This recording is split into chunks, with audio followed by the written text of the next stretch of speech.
चौधरी साहब, चौधरी मंजूर साहब हमारे साथ मौजूद हैं, सीनियर रहनुमा पाकिस्तान पीपल्स पार्टी के। चौधरी साहब, जरा मैं इस हवाले से मौक़िफ़ आपका लेना चाह रहा था कि मतलब अब बात यहाँ तक आ पहुँची है कि जरदारी साहब को, यानी आपकी जमात को कहा जा रहा है कि भाई कोई फार्मूला बना लें, हालात बहुत ख़राब हैं, मईशत पिट रही है और मामलात ख़राब हैं।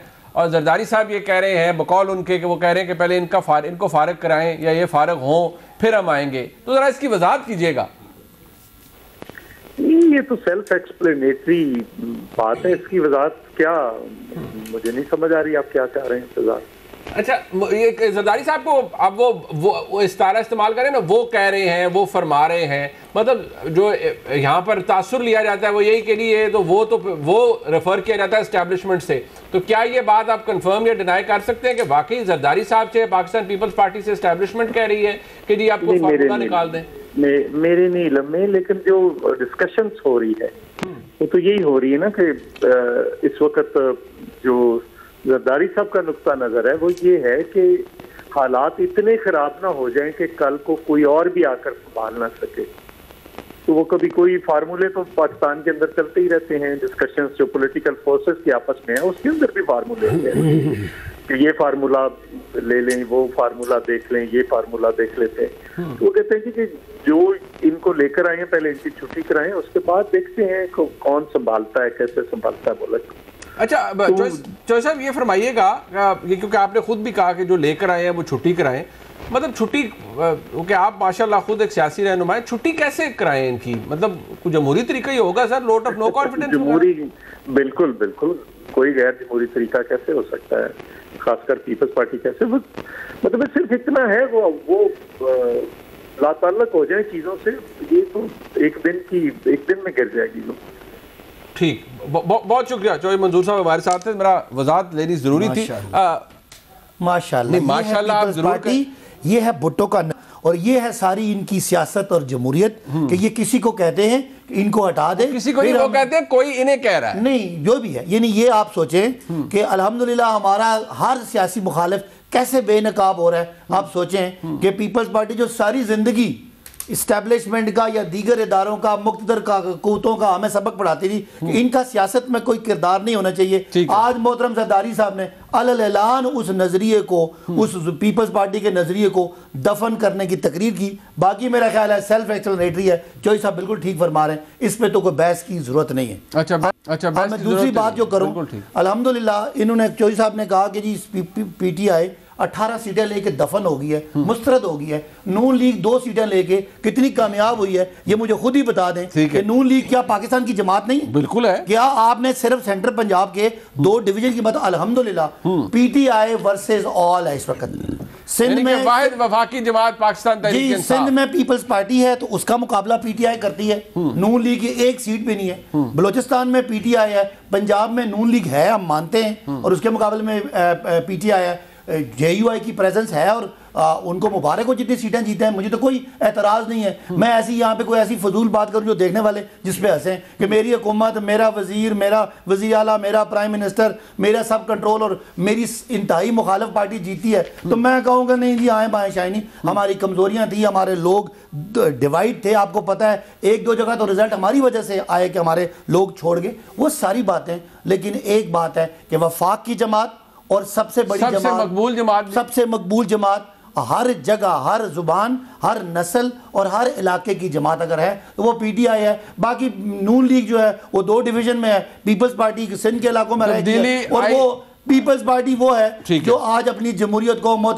जरदारी साहब एक्सप्लेन करेंगे है ना, ये करके यार अगर आप मुनीब आपको दोबारा एक्सप्लेन करनी है, बात आपकी बिल्कुल ठीक है। चौधरी साहब, तो हमारा मुखालिफ जो है वो अब हर खिड़की से उसका एक और नतीजा भी निकलता है ना, उसका एक और तजिया भी निकलता है भाई साहब कि हालात इतने खराब हो गए हैं कि इन जमातों से, पाकिस्तान पीपल्स पार्टी से, मुस्लिम लीग नून से राब्ता किया जा रहा है। हालात इतने खराब हो गए हैं कि मियां शहबाज शरीफ 16 अरब रुपए के केस में फंसे के फंसे 8,000, 9,000, 10,000 की तनख्वाह वाले बंदों के अकाउंटों में से 3-3 अरब रुपया निकल रहा है। तो हालात तो खराब हैं। जरदारी साहब के ओमनीज और दुनिया जो ग्रुप्स हैं उनके केसेस कंक्लूड हो रहे हैं, हालात तो खराब हैं। पाकिस्तान तो इतनी मुश्किल हालात में, कोविड में, आज सुने पाकिस्तान का वजीर आजम आज पूरी इस्लामी दुनिया का हीरो बना, दरमियान में उनको लेक्चर दे रहा है। पाकिस्तान जो कल एक दुनिया का प्रॉब्लम क्रिएटर माना जाता था, आज वो प्रॉब्लम सॉल्वर के तौर पे दुनिया को सबक पढ़ा रहा है।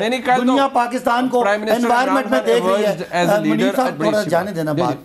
दुनिया पाकिस्तान को कोरोना का बेहतरीन हैंडलर के तौर पे, चाहे वो वर्ल्ड इकोनॉमिक फोरम हो, वो वर्ल्ड फूड ऑर्गेनाइजेशन हो, आपकी हेल्थ ऑर्गेनाइजेशन हो, वो पाकिस्तान को माने। हालात तो बड़े खराब है, हालात बहुत खराब है। पाकिस्तान की जो हुकूमत इमरान खान को मिलती है 7 अरब डॉलर के रिजर्व में, भाई साहब बात सुने, बड़े हालात खराब है। आप दुरुस्त कह रहे हैं, क्या खराबी हालात? मेरी बात सुनिए। आज जमहूरियत है, आज लोग डायरेक्ट इलेक्शन लेके मेयर बन गए। आपके वोटर को क्यों नहीं समझ आती ये खैबर पख्तूनख्वा के बदले में कहां समझ नहीं आती भाई? पाकिस्तान इलेक्शन हुए, पाकिस्तान की तारीख में पहली दफा पूरी आबादी को हेल्थ इंश्योरेंस मिल रही है 10-10 लाख रुपए। भाई साहब आप सारे बातें आपके कहे बगैर मान लूं तो मैंने तो कहा ना, क्या वोटर आपसे खुश है? भाई मुख्तलिफ पॉकेट्स में हमसे खुश नहीं है, मुख्तलिफ जगह पे हम कमजोर हैं। किस जगह JUI है, किस जगह जमात इस्लामी है, किस जगह ANP है, all versus one PTI is the only. भाई साहब गल ही मुक्की सर, अगर चलो जी बात ये है डॉक्टर तारिक फजल साहब देखें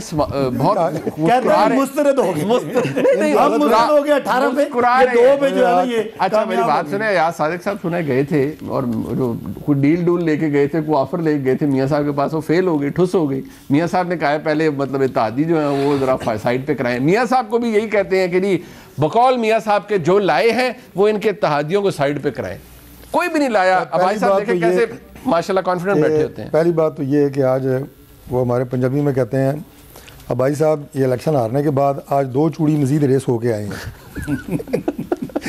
और जोर लगा रहे हैं अपनी उस पशमानी को, शर्मिंदगी को छुपाने के लिए, और कभी मुद्दा इधर डाल रहे हैं, कभी मुद्दा इधर डाल रहे हैं, समझ नहीं आ रही है। पहली बात। दूसरी बात नहीं, छोड़े ना यार, बात हो गई। दूसरी बात, मैं दिल से ये दुआगो हूँ कि अल्लाह ताला भाई साहब को और इन जैसे पाकिस्तान तहरीक इंसाफ के तमाम तर्जुमानों को सेहत, ज़िंदगी और इसी तरह की हिम्मत दे, इसी तरह की गुफ्तगू करने की तौफीक दे अगले इलेक्शन तक। आप यकीन करें ये एक भी सीट लभी नू मैं थे इस्लामाबाद ही। अच्छा ये मैं देखिए, मैं आपको बताया ना कि अभी भी कह रहे हैं मुल्क बेहतरीन जा रहा है, पाकिस्तान टॉप पे जा रहा है, लीडर की स्माइल हमारी की किलर है, तमाम मेम्बरान यहाँ मौजूद थे, इमरान खान साहब इमर्ज एज अ लीडर, उसकी वजह भी जो है वो किया करें, उसकी वजह भी वज़ीर-ए-आज़म इमरान खान है। मौसमियाती तब्दीलियाँ भी इनकी वजह से आ रही हैं, पाकिस्तान को इन्होंने बना दिया है जनाब। यानी मुझे तो लग रहा है कि मैं यूरोप में रह रहा हूँ। और असल चीज़ जो है, खुद जो ये चीज़ें लेते हैं, इंजेक्शन लगाते हैं, उड़ें देखते हैं। अभी पिछले दिनों कौमी भंग पॉलिसी लेके आए हैं, भाई साहब पता नहीं उस पर बात क्यों नहीं कर रहे। कुछ अरसे बाद कोई कौमी चरस पॉलिसी आ जाएगी। ये इनकी अचीवमेंट्स हैं, कारकर्दगी असल में ये है। मुल्क जो है वो अपने इनके एडवाइज़र जिनको ये बहुत छांट परख के लाते हैं, वो कोई कह रहा मुल्क दिवालिया हो गया है, मतलब खाकम बदान, मुझे बात करते हुए मुल्क के बारे में कोई अच्छा नहीं लगता। मेरी बात सुने, कोई कह रहा है बैंकरप्ट हो गया है, एक मसला, लेकिन इन्हें कोई परवाह नहीं है। चले भाई साहब की जमात के आप जरूर उस पर क्रिटिसाइज करें, लेकिन एक बात इनकी ठीक है भाई साहब की कि पाकिस्तान पीपल्स पार्टी हो, वो कहते हैं उनके भी डेमोक्रेटिक क्रेडेंशियल सामने आ गए कि जब वो कह रहे हैं फलाना हमें ये कहता है कि फार्मूला बनाओ और हम कहते हैं निकालो। इसी तरह मियाँ साहब के पास अयाज सादिक साहब ज़राए के मुताबिक गए और फिर मियाँ साहब ने 2 शराइत रख दी हैं, एक इनके तहादी अलग करवाए। दूसरी बात ये है कि अगर इन हाउस चेंज हो तो 3 माह के अंदर इलेक्शन हो। पहले तो ये बताइए बात क्लियर है गलत है? बड़ा क्लियर बात है। चूँकि मंजूर साहब ने, मुझे पता नहीं, थोड़ा उन्होंने खुल के बात करने के वो आदी हैं, आज ज़रा थोड़ा सा वो खुल के बात उन्होंने नहीं की। इस वक्त पाकिस्तान तहरीक इंसाफ की क़यादत और ये हुकूमत मुल्क के लिए सिक्योरिटी रिस्क बन चुके हैं। ये ना कहे, मैं कह रहा हूँ, आप सुन लें, पूरी बात सुन लें ना, क्योंकि मुल्क की हालत इन्होंने ये कर दी है, इसलिए सिक्योरिटी रिस्क बन चुके हैं कि मुल्क को ये इस जगह पे ले गए हैं, मईशत को इस जगह पे ले गए हैं कि कल किसी और के लिए भी संभालना खुदा न खास्ता मुश्किल होगा। ये अल्फाज जब आपके अंदर से लोग हैं, आज ये कह रहे हैं ना हमारे इलेक्शन अंदर से लोग लड़े, मैं दोबारा कह रहा हूँ कि इनके अंदर के लोग, इनके अपने ऑफिसर्स, इनके लगाए हुए लोग, कोई कह रहा बैंकरप्ट हो गए हैं, कोई कह रहा मुल्क दिवालिया हो गया है, कुछ 6 महीने और ये रह गए, इस मुल्क का क्या हाल होगा?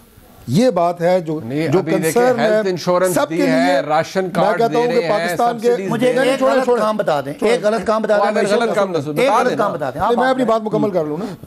इसलिए इस वक्त पाकिस्तान की तमाम सियासी जमातें, पाकिस्तान की सिक्योरिटी से मुंसलिक तमाम इदारों का ये फ़र्ज़ है कि वो देखें कि इस मुल्क के लिए ये हुकूमत और ये किस कदर खतरनाक साबित होंगे। 5 साल पूरे करेंगे, सिक्योरिटी के अदारे बड़े अहम हैं, आप कह रहे हैं हम क्यों मीटिंग्स कर रहे चाहिए हैं, हम मीटिंग्स कर रहे हैं, मीटिंग करना हर सियासी जमात का उसकी क़यादत का हक होता है। आइंदा की स्ट्रेटजी क्या बननी है, किस तरह के अलाइंसेस बनने हैं, मैंने आपके प्रोग्राम में कहा कि हो सकता है हम मौलाना साहब बैठे हैं, हो सकता है PDM अगला इलेक्शन अलायंस हो, ऑल वर्सेस वन इलेक्शन लड़ें। फिर वो ठीक कह रहे हैं ना भाई साहब, ऑल वर्सेस वन। मैं कहता हूँ जी कि ये जो ऑल वर्सेस वन की बात है ना, ये वन उसी वक्त थे जब 2018 के इलेक्शन में इन्हें सपोर्ट हासिल थी। अब ये कोई वंशन नहीं किसकी? है। अब जो ये पाकिस्तान तहरीक इंसाफ की ये अभी जो इलेक्शन की रिपोर्ट आपके सामने आ रही है, मैंने बताया ना कि बड़े फख्र और बड़े मान से ये कहते हैं जी हमारा इस सूबे में तो सबसे ज्यादा काम है, सबसे ज्यादा हमारी यानी आप ये कह रहे हैं कि अगला इलेक्शन PDM के प्लेटफॉर्म से आप जमातें इकट्ठी भी लड़ सकते हैं। और हमने कई ऐसी सीटों पे भी KPK में सपोर्ट की है, मौलाना साहब की जमात की सपोर्ट की है, और हम आइंदा भी मैंने आपको बताया है कि ये किसी बाकी ये कहना क़यादत की डायरेक्शन है कि ये नहीं, वहाँ पे ये हो गया। गया बलोचिस्तान में हमारी हुकूमत थी, वो हमारी तमाम सीटें, वो हमारी तमाम जमात, वो तहलील होके रातों रात एक नई जमात बन गई, वो बाप बन गई। जनाब बाप जमात है, बाप जमात कैसे बनी? वो सारे हमारे लोग थे, वो रातों रात बाप बन गई। तो भाई ये ना कहें कि मुस्लिम लीग नून वहाँ बलोचिस्तान में नहीं है, मौजूद है। अच्छा मौजूद है इंशाल्लाह। लेकिन डेमोक्रेटिक क्रेडेंशियल्स की बात की आपने अभी तक मुझे नहीं बताया कि आज सादिक साहब तशरीफ ले गए थे, सीनियर रहनुमा हैं आपके, वो मियाँ साहब के पास तशरीफ ले गए थे। मियाँ साहब ने 2 शराइत रखी हैं, सही है गलत? देखिए क्या इस हुकूमत का खात्मा, मैं जो बात कह रहा हूँ, आपने मियाँ साहब की मीटिंग की और सरदार या सादिक साहब की मीटिंग की बात की, अगर इस हुकूमत का ख़त्म होना है तो वो आईनी तरीके से होगा। उसके बारे में राय सलाह मशवरा जो है ये हो सकता है, लेकिन इत्तेहादियों को अलहदा करने का जिम्मा वो आप अपनी जोरे बाजू पे करेंगे या आपकी नजरें कहीं और है कि कहीं और से इनायत आए?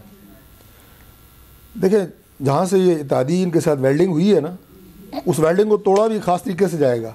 जो हमारा जोर होगा हम लगाएंगे, बिल्कुल लगाएंगे। मतलब आप कंफर्म कर रहे हैं कि इत्तेहादियों को तोड़ने की बात, लेकिन आप ये कह रहे हैं कि जहाँ से वो वेल्डिंग टूटेगी वो आपके पास औजार, वो औजार आपके पास नहीं है। हमारे पास जो जितनी ताकत है हम लगाएंगे, सियासी ताकत है वो लगाएंगे। मेरी पहले ये बताएं कि क्या सियासी इताद करना कोई गैर जमहूरी बात है? बिल्कुल नहीं। और ये जो कह रहे हैं कि हम वेल्डिंग तोड़ेंगे और वेल्डिंग तोड़ने के लिए जो गैर जमहूरी रास्ता इस्तेमाल करेंगे, इटसेल्फ ये अपने आप को एक्सपोज कर रहे हैं कि ये किस रास्ते से, किस जनरल। अच्छा अगर वेल्डिंग ही गैर जमहूरी हो तो फिर वो जमहूरी है? ये नहीं, मुझे बता दें कैसे, अगर हमारा इत्तेहाद कैसे गैर जमहूरी? अच्छा मुझे एक बात का जवाब गैर जमहूरी मैं कब कह रहा हूं? एक बात का जवाब पंजाब में हमारा 2018 में आप उन्हें दहशतगर्द कहते थे। मेरा एक छोटा सा आर्गुमेंट एक अलग है, मैं सियासी आर्गुमेंट में बात कर रहा हूं। हम उनको 2018 के इलेक्शन में क्या बुराई है? ठीक, बिल्कुल ठीक है, कोई बुराई नहीं। सिर्फ एक बात का आप जवाब दे दें, एज एनालिस्ट दे दें कि 2018 के इलेक्शन में पंजाब में सीटें ज्यादा किसकी थी? मुस्लिम लीग की थी या मैनेज किया हमारी थी ना? क्या बुराई है? तो इसी मैनेजमेंट को तो मैं वेल्डिंग कह रहा हूं। आप एक बंदा हमने तोड़ा, तरीन साहब दा जहाज, आपने तरीन साहब को क्या जहाज, वो हमारा तरीन, हमारा जहाज, आपका मसला क्या है? हमारी पार्टी का जनरल सेक्रेटरी है, जब मर्जी करें। मुझे बता दें कि हमने किसी नून लीग को तोड़ा, किसी नून लीग वाले को तोड़ा? आजाद बंदों को हुकूमत में शामिल करने में क्या बुराई है? ये तो आप इमरान खान साहब ने मुरब्बा बना के कहा है कि इमरान खान साहब ने कहा कि नहीं, मुझे बता देना हुकूमत नहीं हम कर सकते। पॉलिटिकली एथिकली कौन सी गलत बात है? बिल्कुल ठीक है, वो या तो डिनाई करें ना जी, आप जो वेल्डिंग तोड़ने के लिए आप आए ना, आदम 2013 के इलेक्शन में सुने जरा, अब इसको दूसरे एंगल से देख लें। 2013 के इलेक्शन में इनकी सीटें ज्यादा थी, सिंपल मेजॉरिटी नहीं थी। JUIF हमसे नाराज रही कि किसी वक्त की हुकूमत गिराई जा सकती है। मियां नवाज शरीफ साहब ने कहा था कि इखलाकी तौर पे ये सीटें ज्यादा हैं, let them form the government, और वो हमने नहीं किया। वही सूरत हाल 2018 में पंजाब में आई। अच्छी बात है, उन्होंने आपको कोई इन्होंने जनाब तमगा ले रखा, आप तंजिया अंदाज में करें, तमगा ले लें, आप कहें अच्छी बात है, स्टेबलाइज नहीं किया। मुझे आप ये बता दें, नहीं किया। इन्होंने कहा कि नवाज शरीफ साहब ने कहीं से वेल्डिंग तुड़वानी है, जो वेल्डिंग तुड़वानी है वो जमहूरी अमल है। आप आए आदम एतमाद लेके आए, वेल्डिंग कराना गलत बात नहीं है। नहीं वेल्डिंग क्यों, हमारा हमने वेल्डिंग की है, हमारे कहलाइज है, हम अक्सरियत में थे वफाकी हुकूमत में।